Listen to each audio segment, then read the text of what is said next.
The physiological society of ইন্ডিয়ার পক্ষ থেকে ব্রেইনওয়ে ইউনিভার্সিটির অ্যালাইড হেলথ সায়েন্সেস ডিপার্টমেন্টের প্রফেসর ডক্টর অসীম কুমার বসাককে কে রাঘুধামা রাও ওরেশন অ্যাওয়ার্ড 2023 দিয়ে সম্মানিত করা হয়েছে।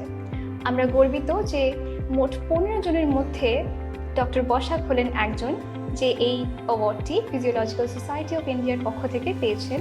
তাই আসুন ওনার সাথে এই বিষয়ে কিছু কথা বলে নেব। হ্যালো স্যার, প্রথমে আপনাকে কংগ্রাচুলেশন। Thank you. আমি জানতে চাইবো যে এই রেকগনিশনটা পেয়ে আপনার কেমন লাগছে? আর দেখুন, রেকগনিশনটা পেয়ে তো খুব ভালো লাগছে, নো ডাউট। কেননা ফিজিওলজিক্যাল সোসাইটি অফ ইন্ডিয়া এটা একটা খুব ওল্ডেস্ট একটা সোসাইটি, যেটা 13 জুলাই এটা এস্টাবলিশ করেন দিলেন ডক্টর নীলরতন সরকার, উপেন্দ্রনাথ ব্রহ্মচারী, বিধানচন্দ্র রায়। এটা তখন এরকম নাম করা ফিজিশিয়ান, প্লাস কিছু এডুকেশনের লোক ছিলেন, সুবোধচন্দ্র মহলানিস। এরকম মানে প্রথিতযশা লোকেদের দ্বারা স্থাপিত একটা সোসাইটি 1934-এ 13 জুলাই এটা স্থাপিত হয়েছিল। সেই সোসাইটি দিয়ে দ্বারা প্রাপ্ত একটা ওরেশন অ্যাওয়ার্ড, যেটা সবচেয়ে আমার ভালো লেগেছে এটাই, যেটা এডুকেশন স্পেশালি আমার লাইফ টাইম যে এডুকেশনে আমার যে অ্যাচিভমেন্ট যেটুকু ওনারা ভেবেছেন তার বেসিসে আমাকে এই অ্যাওয়ার্ডটা দিয়েছেন। সেই জন্য আমি সত্যি খুব আনন্দিত এই অ্যাওয়ার্ডটাকে। বেশ, স্যার ফিজিওলজিক্যাল সোসাইটি অফ ইন্ডিয়াতে আপনি রিসেন্টলি একটা লেকচার দিয়েছিলেন ফিজিওলজি এডুকেশন এবং মডার্ন টিচিং মেথডসের উপরে। তো আপনার কি মনে হয় যে ফিজিওলজি এডুকেশনটা, আমরা যে আর্টিফিশিয়াল ইন্টেলিজেন্সের কথা বলছি, আরও মডার্ন টুলস এন্ড টেকনোলজি আমরা এডুকেশনে ইমপ্লিমেন্ট করছি, তো সেখানে ফিজিওলজি এডুকেশন কিভাবে বদলে যাচ্ছে? দেখুন, এখন আর সেই যুগ নেই যখন আমরা এই চক অ্যান্ড টক বা পিপিটি দিয়ে পড়াবো। এখন স্টুডেন্টদের সবচেয়ে যেটা বড় দরকার সেটা হচ্ছে টু জেনারেট দ্য কিউরিওসিটি। এবারে সেই কিউরিওসিটিটা না হলে পরে কনসেপ্ট তৈরি হবে, স্টুডেন্টরা নিজেদের সেলফ লার্নিং করবেন। আর এই কিউরিওসিটি জেনারেট করার কিন্তু সবচেয়ে একটা ভালো মাধ্যম এই আর্টিফিশিয়াল ইন্টেলিজেন্স এবং সেই উপযোগী কতগুলো modern technology, teaching learning methodology, যেমন ধরুন ভার্চুয়াল রিয়ালিটিস, যেমন ধরুন প্রবলেম বেসড বা কেস বেসড লার্নিং, ফ্লিপ ক্লাসটা আমাদের ইউনিভার্সিটিতে আমরা ফলো করি। আর এই যে আমি একটা ছোটো এক্সাম্পল দিচ্ছি, যেমন ধরুন ফিজিওলজির কনসেপ্টগুলো সব কিছুই কিন্তু অ্যাবস্ট্রাক্ট, আমরা কিছু দেখতে পাই না, আমরা শরীরের ভিতরে কী হচ্ছে, কী ঘটনা ঘটে চলেছে আমরা দেখতে পাই না, যার ফলে স্টুডেন্টদের পক্ষে এগুলোকে মেমোরাইজ করে আবার সেটা পরীক্ষার সময় বা সেটাকে মনে রাখা খুব ডিফিকাল্ট। যার ফলে আমরা ভার্চুয়াল রিয়ালিটির মাধ্যমে, অগমেন্টেড ভার্চুয়াল রিয়ালিটির মাধ্যমে, যেটা একটা আর্টিফিশিয়াল ইন্টেলিজেন্সের একটা ইন্টেলিজেন্ট টুল, তার মাধ্যমে আমরা যদি ধরুন আমি বলছি যে আমাদের মাসেল কন্ট্রাকশন, আমরা যখনই মুভমেন্ট করি বা কোনো কাজ করি মাসেল কন্ট্রাকশন হয়। এবারে মাসেল কন্ট্রাকশনটা কী করে হয় সেটা যদি আমরা জাস্ট একটা 30 সেকেন্ডের একটা ভিডিওতে, একটা এই টুলে আমরা যদি দেখে নিতে পারি, আমাদের আর এটা মানে 6 ঘন্টা ধরে পড়তে হয় না, সে একটা কনসেপ্ট চলে আসে, তারপরে আমরা সেলফ লার্নিং করবো। তো এরকম মানে ফিজিওলজিক্যাল কনসেপ্টের সব কিছুই মোটামুটি এই এআই বেস টেকনোলজি বা আপনার ভার্চুয়াল রিয়ালিটি, অগমেন্টেড রিয়ালিটি দিয়ে আমরা করতে পারি। তাছাড়া প্রবলেম বেস লার্নিং বা কেস বেস লার্নিং, এটা আরও একটা ইনোভেটিভ টেকনিক, যেখানে স্টুডেন্টদেরকে বেসিক্যালি কিছুই দেওয়া হয় না, শুধু কতগুলো কি দেওয়া হয়, একটা টপিক্সের একটা কতগুলো কি বা স্টিমুলাস দেওয়া হয়। সেই স্টিমুলাসের উপরে বেস করে স্টুডেন্টরা নিজেরাই তার নলেজটা, ওরা বিভিন্ন সোর্স থেকে নলেজটা গ্যাদার করে, তারপরে সেই নলেজটা ওরা প্রেজেন্ট করে। তার জন্য গাইড, ফেসিলিটেটর বলে তাদেরকে, আমরা টিচার বলে না তাদেরকে। তো ফেসিলিটেটরদের কাজ হচ্ছে তাদেরকে ঠিক মানে they should be on the right track, তারা ডেভিয়েট না করে যায়। আমার যে টপিকসটা আমি অ্যালট করেছি সেই টপিকসটার বাইরে যাতে ওরা না বেরিয়ে যায়, এইটুকুই শুধু টিচারের রোল। তো teacher act as a facilitator ইয়ার। তো তো এই প্রবলেম বেসড লার্নিংটা খুব মেডিকেল প্রফেশনে, স্পেশালি আমাদের অ্যালাইড হেলথ সায়েন্স প্রফেশনে এটা খুবই সময়োপযোগী।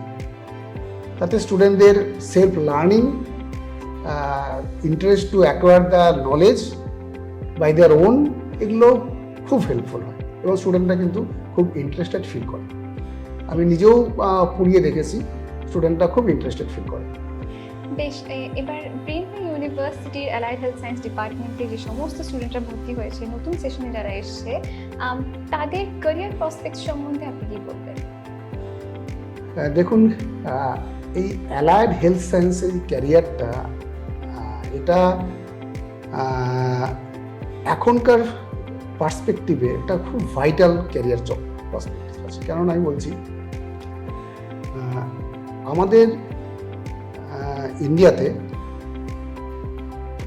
ডক্টর পপুলেশন রেশিওটা এটা 1:1000, সেটা আমরা অলমোস্ট অ্যাচিভ করে নিয়েছি। কারণ আমাদের গভর্নমেন্ট অনেক medical college, government private medical college খুলে অলমোস্ট আমরা অ্যাচিভ করে নিয়েছি। আমাদের যেরকম নার্সিং স্টাফ এবং পপুলেশন তাদের রেশিওটা হচ্ছে অ্যারাউন্ড 1.7:1000, যেটা 2:1000 হওয়া উচিত। 1.7 আমরা খুব একটা ল্যাগিং করছি না, এটা অলমোস্ট অ্যাচিভ করেছি। কিন্তু to speak the truth frankly, professional বা লার্নেড বা ধরুন এই ডিগ্রি হোল্ডার এরকম টাইপের যারা অ্যালাইড হেলথ প্রফেশনালস, এটা আমাদের কিন্তু প্রচণ্ড কম আছে। এবং এর যে ক্যারিয়ার প্রসপেক্টটা, এটা আমি আর বলছি আপনাকে, 2009 জাস্ট কোভিড সিচুয়েশনটা পার করে আসার পরে অ্যারাউন্ড 2010 এন্ডে একটা ministry of family health and family welfare একটা রিপোর্টে বলেছিলেন যে আগামী 2 থেকে 3 বছরের মধ্যে এই অ্যালাইড হেলথ প্রফেশনালের ডিমান্ডটা 18 to 20% বাড়বে। কিন্তু সারপ্রাইজিংলি ওনাদের এই প্রেডিকশনটা, ওনারা এত প্রেডিকশনটা কম করেছে যে প্রেডিকশনটা এত হয়ে গেছে। এখন এই জাস্ট আমি এপ্রিলে ইকোনমিক্স টাইমস একটা ম্যাগাজিন দেখছিলাম, তাতে ওরা বলেছে বাই 2020 থেকে যা রিকোয়ারমেন্ট ছিল 2030 তার ডাবল রিকোয়ারমেন্ট হবে অ্যালাইড হেলথ কেয়ার প্রফেশনালস। এবং সেই জন্যই কিন্তু government of India allied health professional একটা কমিশন তৈরি করেছে to take care of their needs and deeds, তাদের ডিউটিস, তাদের রেসপন্সিবিলিটিস, এসবগুলোকে মনিটর করার জন্য। তার ফলে আমি তো বলবো যে এটা একটা budding career opportunities allied health সায়েন্সের যে কোনো কোর্স, এবং আগামী অ্যাটলিস্ট 25 ইয়ার্স তাই বলবো এটার স্যাচুরেশন হওয়ার কোনো স্কোপ নেই। আর তারপরে যেহেতু ডিজিজ যেরকম হবেই, রোগ আমাদের হবেই, পপুলেশন বাড়ছেই, যার ফলে এটা আমি 25 বছর তো আমি জাস্ট এমনি বললাম, কিন্তু এটা চলবে। অ্যালাইড হেলথ প্রফেশনালদের মানে ক্যারিয়ার কম হবে, এটুকু আমি বলতে পারি। ক্যারিয়ারের কথা তো আমরা শুনলাম, কিন্তু অনেক সময় আমরা দেখি যে স্টুডেন্টদের মধ্যে রিসার্চের দিকে যাওয়ার, যেটা কিনা একাডেমির একটা বড় ইম্পর্টেন্ট একটা পার্ট, সেই দিকে প্রবণতাটা থাকে না। তো একজন সিনিয়র রিসার্চার হিসেবে স্টুডেন্টদের আপনি কি সাজেশন দেবেন যদি তারা রিসার্চের দিকে এগোতে চায়? দেখুন, রিসার্চটা একটা সেলফ ইন্টারেস্টের ব্যাপার। সেলফ ইন্টারেস্ট না থাকলে রিসার্চ করা যায় না। কিন্তু আমি বলবো আমি রিসার্চ করব এটা ভেবে রিসার্চ করা যায় না। রিসার্চ করার জন্য আমি আগেই বলছিলাম কিউরিওসিটি দরকার হয়। আমি একটা জাস্ট এক্সাম্পল বলছি। আপনি নিশ্চয়ই অ্যান্টনি ভন লিভেনহকের নাম শুনেছেন। উনি কিন্তু বস্ত্র ব্যবসায়ী ছিলেন এবং ওনার একটা হবি ছিল, উনি যে কোনো গ্লাস পেলেই সেগুলোকে স্ম্যাশ করতেন। আর উনি একটা মাইক্রোস্কোপ ডিভাইস করেছিলেন, বাইকনকেভ। তখন মাইক্রোস্কোপ ছিল না, উনি ফার্স্ট মাইক্রোস্কোপ আবিষ্কার করেন বলা হয় আর কি। উনি সিম্পল একটা মাইক্রোস্কোপ, দুটো কনভেক্স লেন্স দিয়ে উনি মাইক্রোস্কোপ তৈরি করেন এবং সেই মাইক্রোস্কোপ দিয়ে উনি ভাঙা গ্লাসের টুকরোগুলোকে দেখতেন। এটাই ওনার একটা কিউরিওসিটি ছিল যে আমি দেখবো কি আছে বা কি পাচ্ছি। এই করতে করতে উনি ভাইরাসের শেপ, মানে প্রথম যে নন লিভিং ব্যাকটেরিয়া, সেগুলো উনি আছে আমাদের নেচারে, এটা উনি ফার্স্ট বলে পড়লেন। এবং তার শেপগুলো যে আপনার ব্যাসিলাস, কক্কাই, স্পাইরিলি, এই যে শেপগুলো, এগুলো উনি ডিফাইন করে দিয়েছেন, সেই শেপগুলো কিন্তু এখনো চলছে। তো উনি কিন্তু মানে আমি রিসার্চ করব সেই মেন্টালিটি নিয়ে রিসার্চ করেনি, ওনার একটা জানার ইচ্ছে, ওই জানার ইচ্ছেটা থাকতে হবে। জানার ইচ্ছেটা থাকলে পরে অটোমেটিকলি রিসার্চটা আসবে। তো আমি আমার স্টুডেন্টদের এটাই বলি যে সবসময় নিজের মনে একটা কোশ্চেন করো, এটা কেন হচ্ছে। তোমাদের চারপাশে নানা রকমের জিনিস ছড়িয়ে আছে। আমি একটা এক্সাম্পল দিচ্ছি। যেমন ধরো আপনারা জানেন যে বায়োমেট্রিকের জন্য ফিঙ্গার